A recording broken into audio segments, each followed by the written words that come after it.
आवेश उसे कहते हैं किसी एक अन्य शरीर में किसी भिन्न शरीरों के गुणों का कुछ काल के लिए आवेश हो जाए। प्राय लोक में अगर आवेश आता है तो भूत प्रेत का आता है, भगवान का आवेश तो आता नहीं है। लोक में स्त्री पुरुषों के ऊपर आवेश आता है, भूत प्रेत यक्ष राक्षस देव दानवों के आवेश आते हैं, क्योंकि भगवान का आवेश आने के लिए बहुत विशाल पवित्र हृदय चाहिए। जो जैसी स्थिति का होता है उसके ऊपर वैसा ही आवेश होता है। देवताओं का आवेश सात्विक प्रकृति के लोगों के ऊपर आवेगा, यक्ष राक्षसों का आवेश राजसिक प्रकृति के शरीरों में प्रकट होगा, और जो घोर तामसिक प्रकृति के पुरुष है उनके शरीरों में भूत पिशाचों का आवेश आता है। सभी के शरीरों में आवेश हो ये बात नहीं, कभी किसी बिरले ही शरीर में आवेश हुआ देखा जाता है। वो क्यों होता है, किस प्रकार होता है, इसका कोई निश्चित नियम नहीं। जिस देव दानव अथवा भूत पिशाच ने जिस शरीर को अपने उपयुक्त समझ लिया उसी में प्रवेश करके अपने भावों को व्यक्त करता है, नाम जापक के ऊपर नहीं आएगा।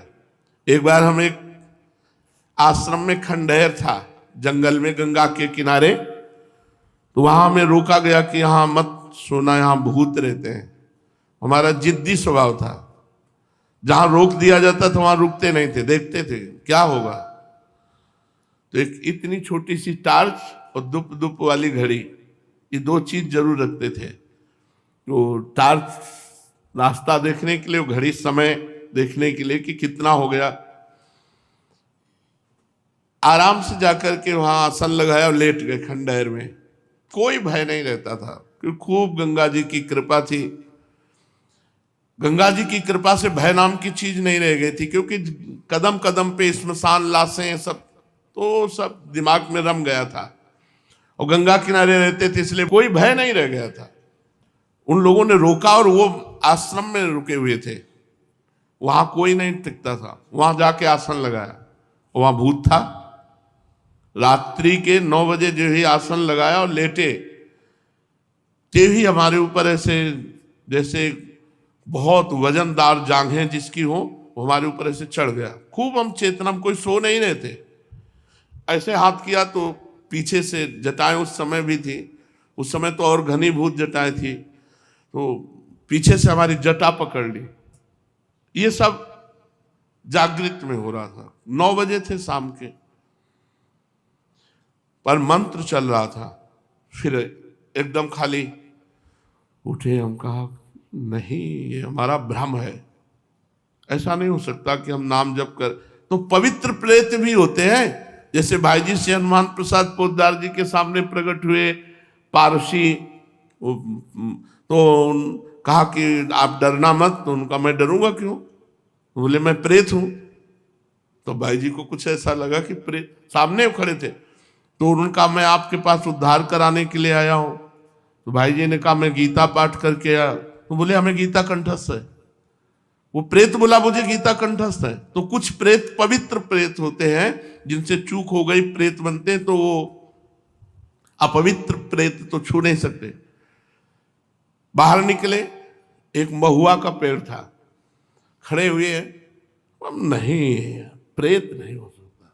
फिर जाके लेट गए, बहुत जिद्दी स्वभाव। अब जाके लेटे तो छाती पे चढ़ के ऐसे श्वास रुकने लगी, इतना वजन एकदम ऐसे ऐसे। उस समय जो भगवान शिव का मंत्र चल रहा था उसकी रफ्तार बढ़ाई, तुरंत फिर अलग। हम कहा अब दोबारा हिम्मत नहीं करेंगे, अपना आसन समेटा और जहां सब लोग लेटे थे वहां गए। तो बोले आ गए। हम कहा वहां प्रेत है, तो बोले बताया तो पहले था आपको। तो हम कहा हमें अनुभव करना था, वहां है वहां है। तो ये जो प्रेत आदि हैं ये कुछ बिगाड़ नहीं सकते यदि भगवान नाम चल रहा है, मंत्र चल रहा है। और भगवद आवेश होता है त्रिगुणातीत हृदय में।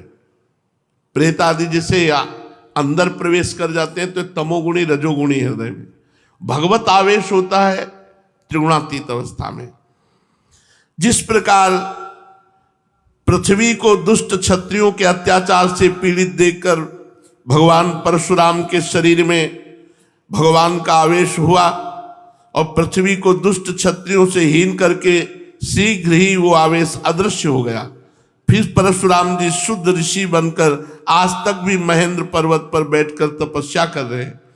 इसी प्रकार आवेशावतार किसी विशेष कार्य की सिद्धि के निमित्त होता है, अधिक दिन तक ठहरता नहीं।